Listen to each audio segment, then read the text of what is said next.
Sheikh Mohammed always had that essence, the essence you see today, the essence that made him the youngest Minister of Defence in the world, the essence that allowed him to go through Mons, through that tough training. That essence was there. From the very start, showed that he was slightly different from the rest. His upbringing in Dubai was very helpful. It was very character building. Without a doubt. Were you born a leader or do you become a leader? In his case, it's probably both. He was a tough young man, straightforward. And he's a man who doesn't give up. It's in his blood, that's all I would say. What he's done speaks for itself. It's spectacular. An exceptional young man.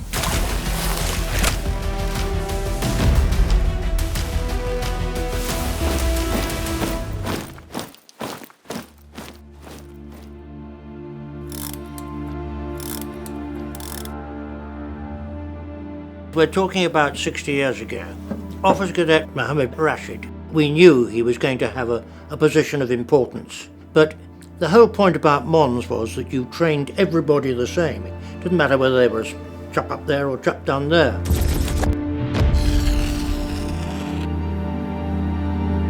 The British political agent came with a warning for Sheikh Rashid. He said, going to Mons is like going to prison. It's that tough. And Sheikh Rashid turned to the British political resident and laughed. And his response was, don't worry, Mohammed will endure.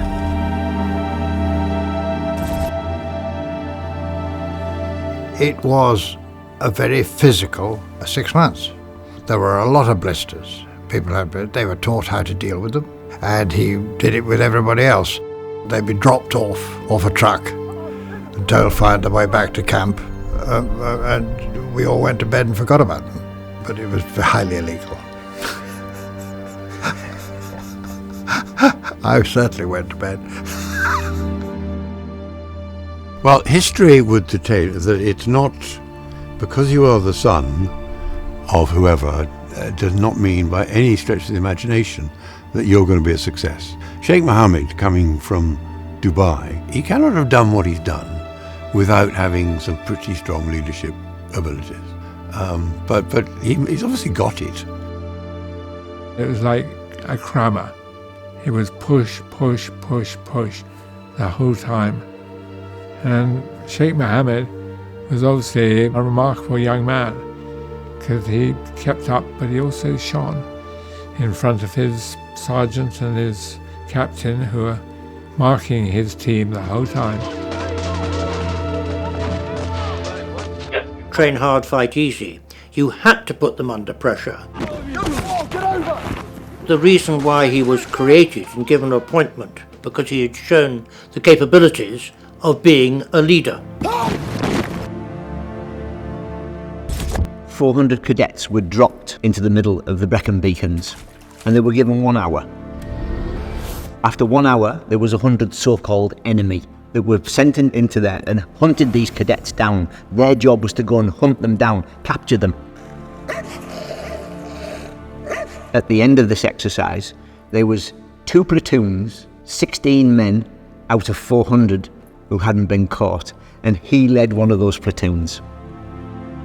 It became painfully obvious that he was a little different from most of the others because he had this attitude of being in charge. These sort of people have a sort of charisma which burns out because you can feel power and you can feel radiance. It all helps to sort of build your team. Mohammed was made the leader for one particular phase of battle. A British cadet questioned something he did, and I remember distinctly he went over to this chap and he picked this chap up by his collar and said, "You will do what I effing well tell you to do." And of course we saw this and it was rather amusing. He simply had to, because failure was not an option. And he certainly did well. Sheikh Mohammed said to Sergeant Major Benny, "I can hit that from 800 metres. And Sergeant Major Benny, who told me this himself, said, "Officer Cadet Rashid, that's absolute balderdash." Sheikh Mohammed picked up his rifle, boom, right in the middle. Had done one shot, zeroed his rifle, and put the next 5 in the same hole, virtually. I said to him, Mohammed, tell me, where did you learn to shoot like that? And he said, my father was very strict with us. And I find that these things you don't forget about.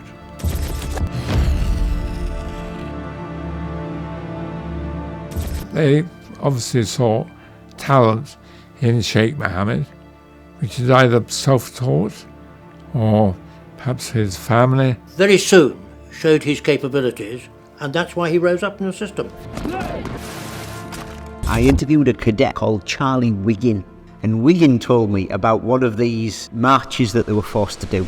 Now, if you didn't return, you were out. Charlie Wiggin was done. He was collapsing on the floor. Sheikh Mohammed saw him, stopped, went back, picked Wiggin up over his shoulders and dragged him back to camp and passed out of Mons successfully. But he wouldn't have done if Sheikh Mohammed hadn't picked him up that night. And there's one report which still exists that Sheikh Mohammed was the first back.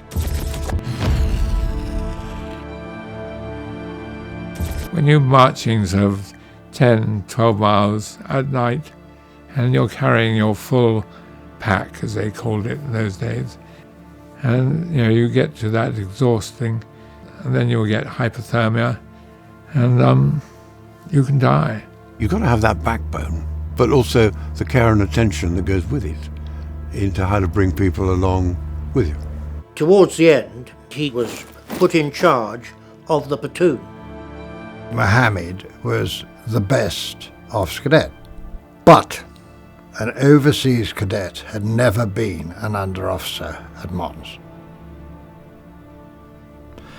And I had to take the decision that I was going to make the first overseas cadet an under officer, a senior under officer.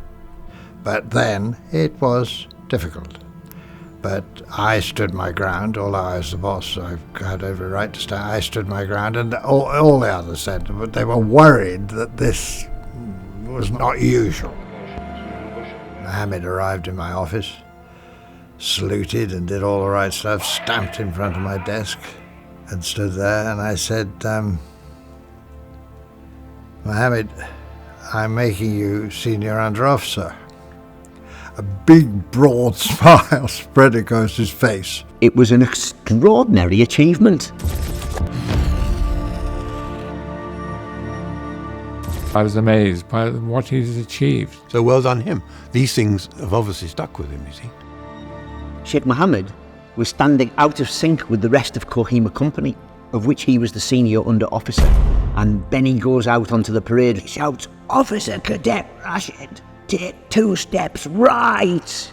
So instead of him shuffling 2 steps right, he shouts, "Kohima Company, 2 steps left." And the whole company moves towards Sheikh Mohammed, and then they were in sync. Benny remembered this story 20, 30 years later because it never happened before and it never happened after. I had horses in the stables at Mons that I could ride and practice. And on this particular day, a member of the guard from the guard room came running into my office saying, "The horses are loose and the dog's pissed off." There was absolute chaos. The next thing I saw coming out of some trees, and it was Officer Cadet Mohammed. There he was, 2 horses, him in the middle, leading them very efficiently. Well, his success has been entirely to his own efforts. Nothing, training to be an officer does help a bit, but it's not the be-all and end-all. When these cadets came to Mons, they were the best of the best. They were the elite. They were going to be officers. But 30% failed. Yet he was this young man from Dubai who succeeded.